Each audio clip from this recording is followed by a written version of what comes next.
دوستان سلام. این سوال همه زبان آموزاست.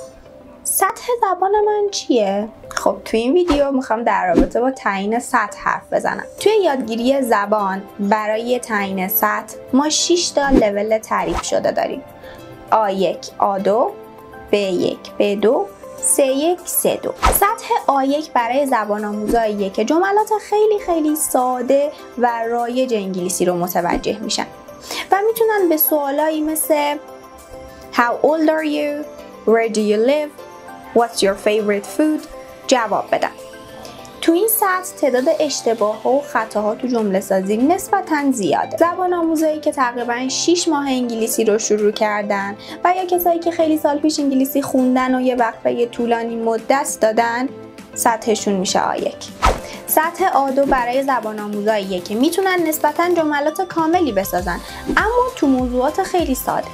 زبان آموزا تو سطح A2 واژگان بیشتری به نسبت سطح A1 یاد گرفتن. بنابراین میتونن در رابطه با خودشون و سرگرمیاشون و حتی موضوعات در زمانهای مختلف مثل زمان حال ساده، گذشته ساده و آینده صحبت کنن.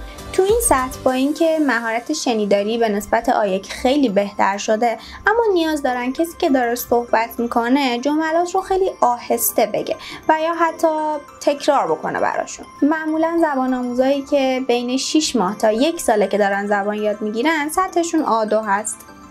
تو سطح B1 زبان آموزا میتونن به نسبت سطوح مبتدی جملات پیچیده تری بسازن و در رابطه با اکثر موضوعات روزمره صحبت کنن. گرامرهای پیچیده تری مثل present perfect رو هم یاد گرفتن و این یعنی میتونن در رابطه با تجربیاتشون از گذشته تا الان برامون توضیح بدن. زبان آموزا تو این سطح میتونن نظراتشون رو در رابطه با موضوعاتی که خیلی پیچیده نیستش بیان کنن و حتی میتونن در رابطه با رویاها و تخیلاتشون هم حرف بزنن. زبان آموزایی که 1 تا 2 سال هست که دارن زبان یاد میگیرن و مرتب تمرین دارن معمولا سطحشون B1. تو سطح B2 زبان آموزا میتونن در رابطه با موضوعات انتزاعی تری هم حرف بزنن. یه وقتایی ممکنه حتی کلمات تخصصی یه مبحث خاص رو ندونن اما با این حال میتونن نظراتشون رو بیان کنن و استدلالای خودشون رو داشته باشن. میتونن اخبار و کتاب‌های داستانی رو متوجه بشن و یاد میگیرن که بحث کنن. منظورم از بحث کردن اینه که میتونن با نظرات دیگران موافق یا مخالف باشن و دلیل خودشون رو برای مخالف یا موافق بودن بیان کنن. تو این سطح مهارت شنیداری خیلی پیشرفت کرده، بنابراین شنیدن حرفای بومی زبانا خیلی سخت به نظر نمیاد و این باعث میشه که بتونن فیلمایی که سطح متوسط دارن رو متوجه بشن. زبان آموزایی که 2 تا 4 ساله دارن زبان میخونن معمولا سطحشون B2. وقتی به سطح C1 میرسید یعنی دیگه خیلی پیشرفته شدید. میتونید در رابطه با مسائل مختلف تو موقعیت‌های مختلف حرف بزنید. میتونید تشخیص بدید که تو موقعیت‌های رسمی و غیر رسمی باید چجوری صحبت کنید.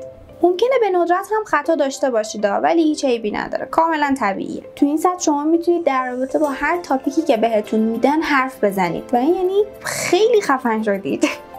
میتونید رایتینگ های پیچیده تری بنویسید، اخبار رو تقریبا متوجه بشید، فیلم های پیچیده تر رو بفهمید، چیز دیگه هم داشت و حتی رمان بخونید. معمولا هم 4 تا 6 سال طول میکشه که زبان آموزا به این سطح برسن. سطح C2 دیگه بالاترین سطح زبانه. تو این سطح زبان آموزا تقریبا مثل بومی زبان ها میشن و خطاهاشون هم در حد همون بومی زبان هست. چیزای پیچیده رو به راحتی متوجه میشن و که زبان تو مشتشونه. معمولا بین 6 تا 8 سال خوندن و تمرین مداوم انگلیسی زبان آموزا میتونن به این سطح برسن. فکر میکنم تا اینجا دیگه متوجه شدید که سطوح انگلیسی چجوری تعریف میشن و شما الان کجای مسیر یادگیری زبانید. تو کامنت ها برامون بنویسید که سطحتون چیه. راستی یادتون نره که ویدیو رو لایک کنید، کانال یوتیوبمون رو سابسکرایب کنید و اون دکمه زنگوله رو بزنید که هر وقت ویدیو جدید داشتیم سریع متوجه بشید.